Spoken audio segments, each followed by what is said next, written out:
Bonjour Sylvain de Fontaine, alors vous êtes staffeur installé à Carreau et vous êtes présent dans le cadre des Journées européennes des métiers d'art à Malétroit. Vous pouvez nous expliquer ce que c'est que votre métier qui est finalement peu connu? Alors le métier de staffeur, c'est une spécificité du métier de plâtrier. À la base, c'était des plâtriers qui faisaient des ornements dans les châteaux et manoirs, ce qu'on appelait à l'époque de la gypserie. C'est-à-dire que tout était fait sur place. Les corniches étaient poussées sur place, les ornements étaient sculptés sur place.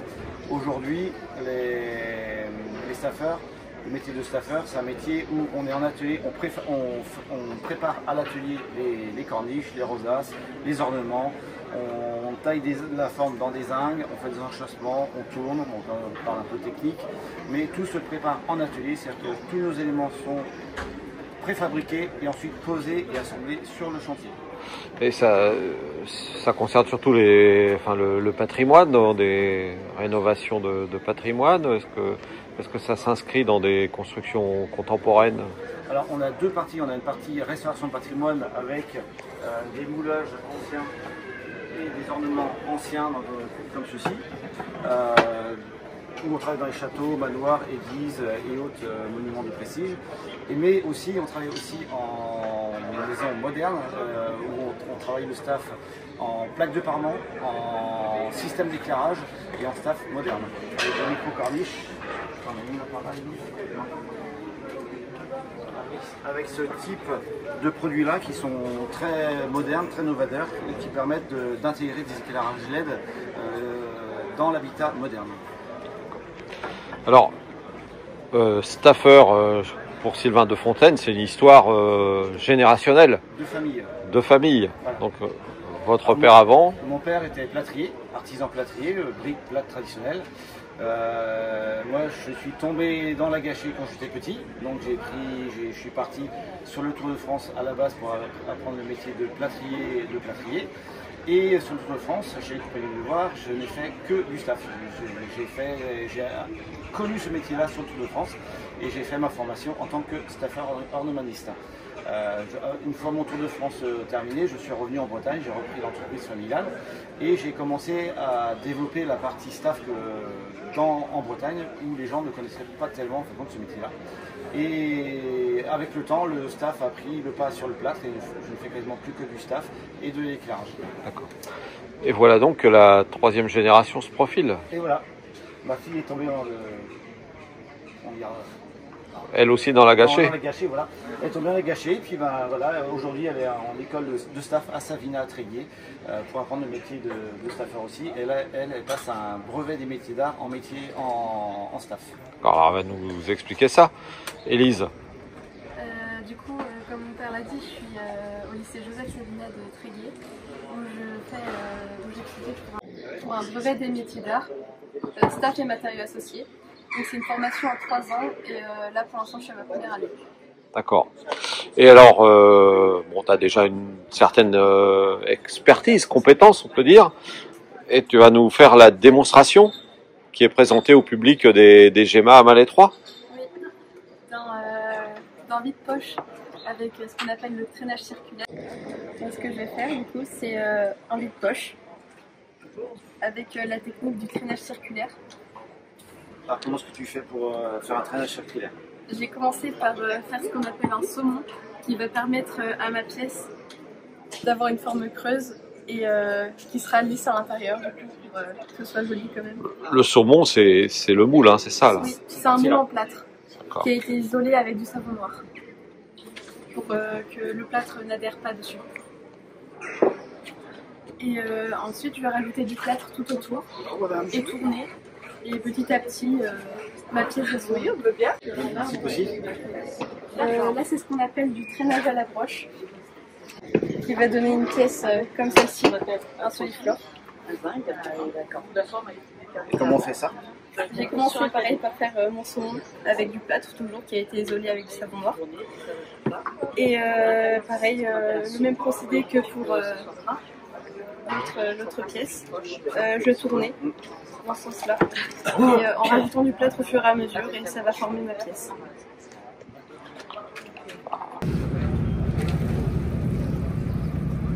Alors on mélange le plâtre à l'eau, on met d'abord l'eau, la quantité d'eau nécessaire, et ensuite on saupoudre le plâtre de façon qu'elle peut mettre en paquet pour ne pas avoir de grumeaux. Après on laisse le plâtre bien s'imbiber et après on va remuer.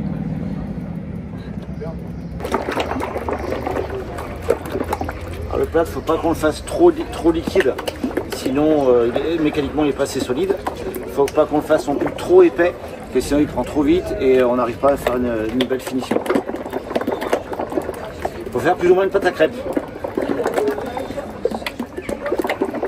Et quand on mélange tout dans la main, les doigts bien écartés pour enlever tous les grumeaux. Comme ça on sent bien la matière.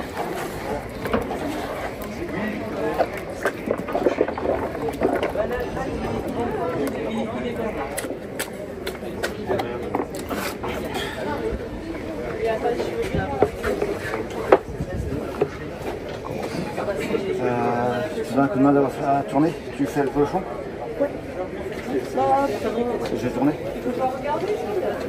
Donc là on va déjà commencer par faire ce qu'on appelle un pelochon. C'est un mélange de plâtre à mouler et filasse. La filasse c'est une plante, c'est la cisane, qui permet d'avoir une armature et ce qui équivaut en maçonnerie au fer à béton.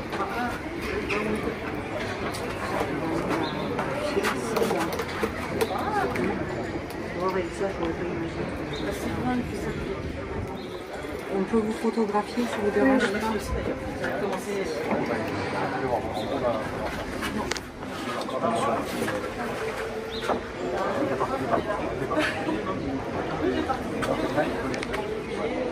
Ça peut être du moderne. Tout le monde n'a pas forcément des sandwichs qui restaurer. On fait du moderne, on fait de la restauration. La restauration forcément, il faut continuer.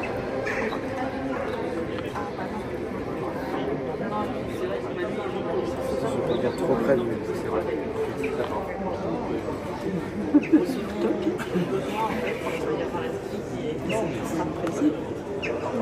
C'est un petit pelochon, donc j'ai traduit ça comme ça. Ça, c'est quelle matière déjà ça? Ah, c'est la filasse. La filasse. Et la plante, ça vient d'une plante qui s'appelle la cisale. Ok. Ça, tu vois, ouais. C'est pour ça que je trouvais que c'était. Ça ressemble un petit peu. Là où elle est, là, c'est la photo.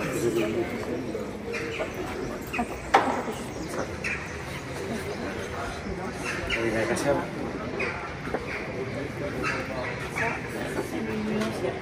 Donc ça se faisait. C'est possible des trucs.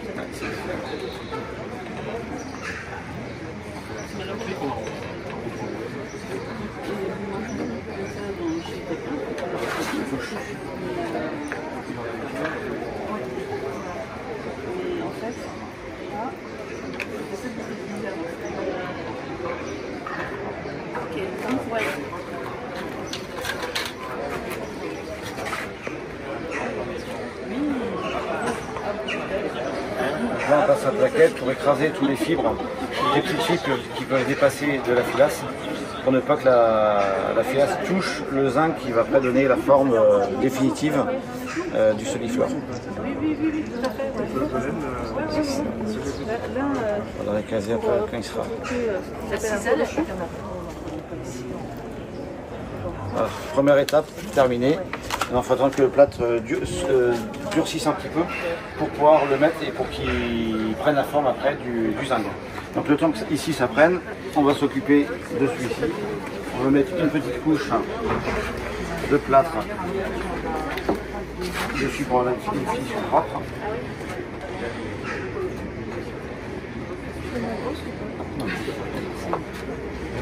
Je sais pas la main.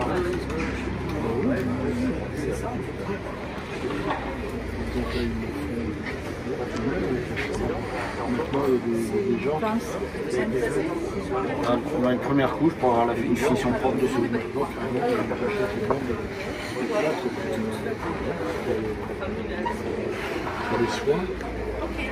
Et là, maintenant que ça c'est fait, on va laisser un petit peu durcir le temps que le plâtre épaississe pour pouvoir que le plâtre monte après. Parce que si on en met d'autres plâtres frais là, tout va tomber et ça va pas tenir. Donc là, il faut qu'on laisse le plâtre vivre, on va dire. Finition dessus quoi. Et là c'est sans ponçage, c'est sans peinture, là on est brut là. Mais, alors là sur le bol il n'y a pas de filasse par contre. On met pas de filasse sur le bol parce qu'on n'a pas assez d'épaisseur. Et si on mettait de la filasse sur le bol, à l'intérieur, on verrait la filasse ici comme ça. D'accord. Donc esthétiquement, vu qu'il est fait pour les deux côtés-là, ça serait pas très joli. Ou alors il faudrait qu'il soit beaucoup plus épais. Et pour mettre une couche de plâtre, une couche de filasse et après une couche de plâtre. Mais là, sur une épaisseur d'un centimètre et demi, ça fait un peu juste.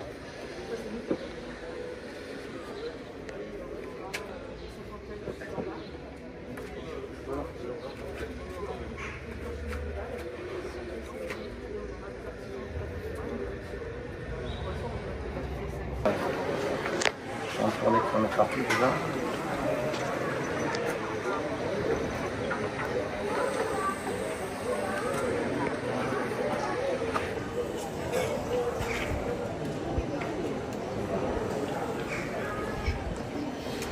Je vais pas avec ta main. Donc un peu ici, là. Voilà.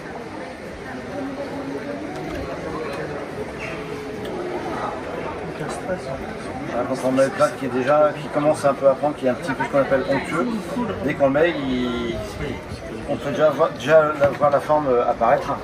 Alors que si on met le plâtre qui est trop liquide, bah, tout s'effondre en fait.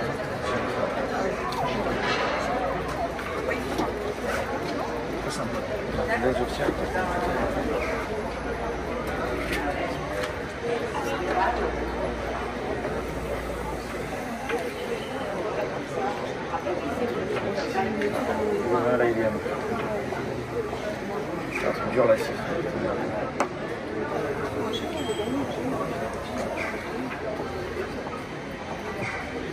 essayer de faire après tranquillement.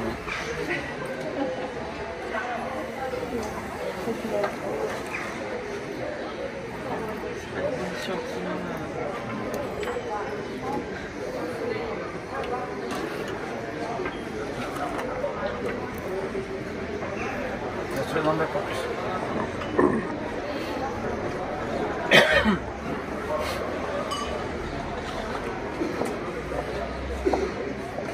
Je vais la tourner un tout petit peu là, sinon je vais faire l'autre de l'autre côté.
On va laisser un petit peu durcir.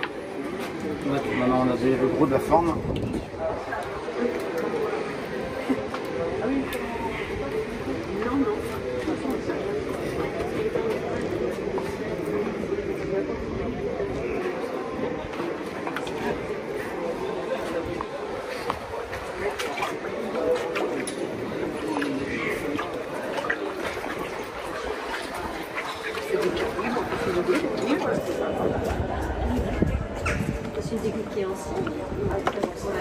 Et là, la pièce est finie là ou... Non, elle n'est pas encore finie là. Il y aura encore une couche, une dernière Là, couche. tant que le plâtre ici n'est pas dur, la pièce n'est pas finie. On va attendre que la pièce soit bien finie et le plâtre soit bien dur. Et après, pour avoir une finition nickel. Pour l'instant, le plâtre est encore mou. Quand on appuie dessus, c'est mou. Donc, Mais là, la pièce est déjà très bien sortie. Là. Toutes les cannelures sont faites. Il n'y a plus qu'à attendre qu'ils durcissent pour qu'ils figent et pour qu'après le zinc coupe bien le plâtre et lisse le plâtre. Ça, par exemple, on met du plâtre dessus pour du staff. Et ça met une différence, c'est l'application. Et aujourd'hui, c'est des pièces qu'on va retrouver où? Chez n'importe qui. D'accord. Parce qu'en fait, on peut en faire du moderne également.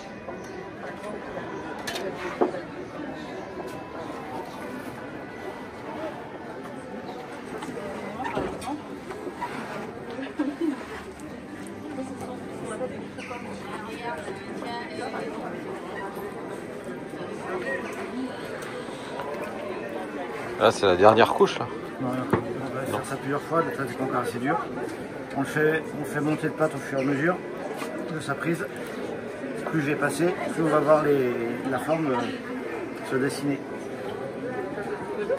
Et en même temps, il faut le laisser prendre parce que si on passe trop souvent, on va enlever ce qu'on a fait au lieu de le faire monter. Donc on laisse, on redonne une couche. Tout à l'heure, il y avait juste l'ébauche de la forme qui était faite. Là, j'ai repassé une couche, on commence à voir vraiment tous les petits cannelures se dessiner, mais on voit que c'est pas encore lisse. Donc là, on laisse le plâtre durcir et on va repasser encore une autre couche ou une autre couche pour que le plâtre soit bien dur.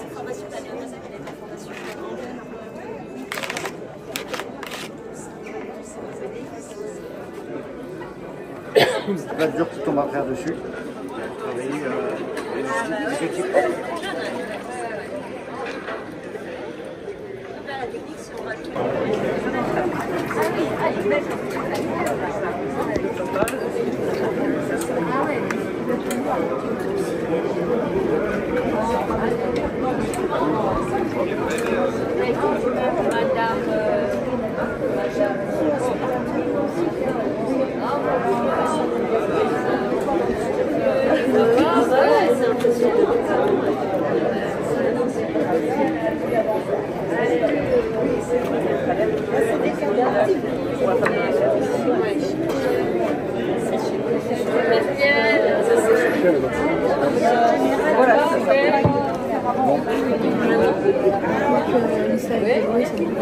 Hein?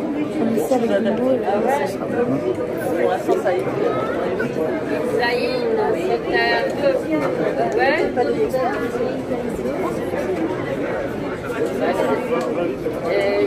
Je vais essayer chez moi pour quelques temps.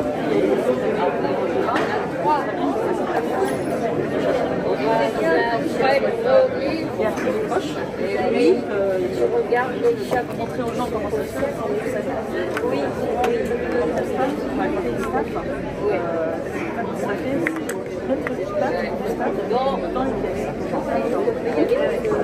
Tu vas donner un petit coup de plâtre frais dessus quoi. ça devrait aller avec le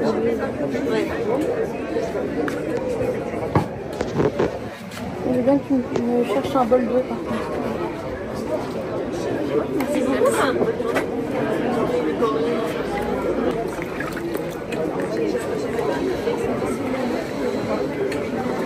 La pièce est terminée là maintenant. Ouais. Là, je suis en train de glisser pour qu'elle brille. Et puis ce sera bon.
Voilà, un petit coup d'eau sur lui ici.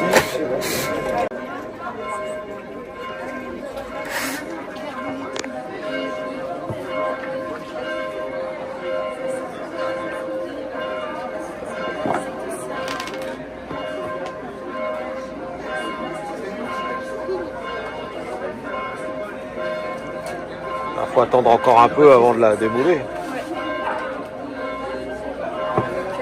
Le plâtre est chauffé et puis une fois qu'il a chauffé, on peut le démouler.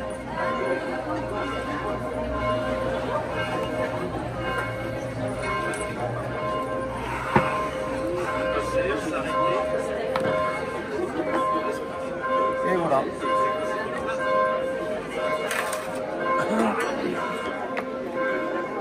Je vous laisse terminer. On a fini le moulage et on peut encore le gratter. Donc là, il n'est pas encore tout à fait dur. Donc là, si on veut le démouler comme là maintenant, il va faire ça, il va s'arracher. Celui-là, hop, normalement, il va pouvoir se démouler.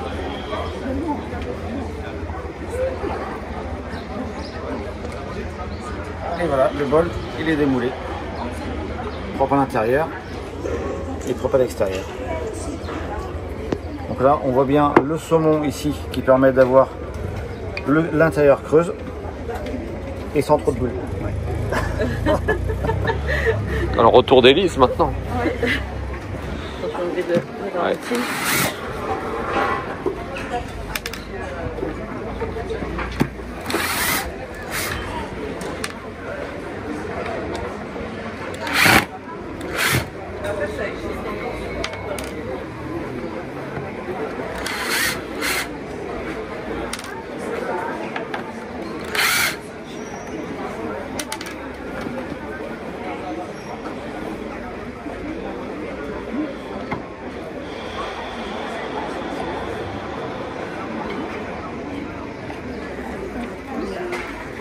Et là, on voit ici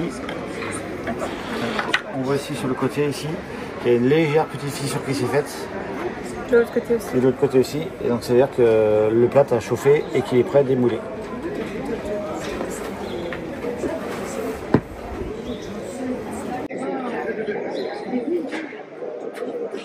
Il est peut-être un peu juste, non? Ouais, peut-être un peu. Les petits écrous aussi.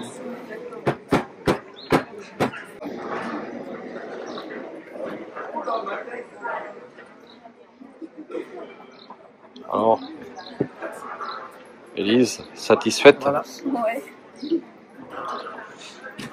On a encore la possibilité de découvrir ce métier-là au mois de juillet, c'est ça? Le 19 et 20 juillet, sur la digue à Malais 3, on organise le festival d'art de l'Hermine.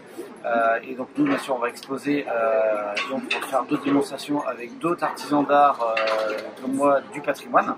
On aura une autre partie avec des artisans d'art et artistes comme on fait depuis 10 ans sur la digue à Malais 3. Et on aura aussi une partie artisan d'art, mais partie médiévale.